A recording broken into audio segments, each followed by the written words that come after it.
Başkanım bir şey soracaktım. Siz bir imam olarak da hani dini bilginiz var.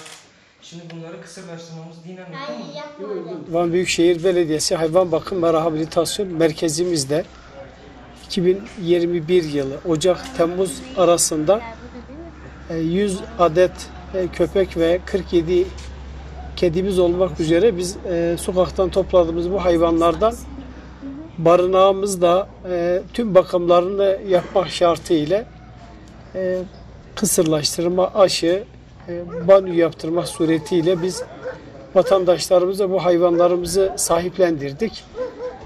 Dolayısıyla sahiplendirdiğimiz hayvanlara ait biz karne kendilerine tanzim ederek veriyoruz.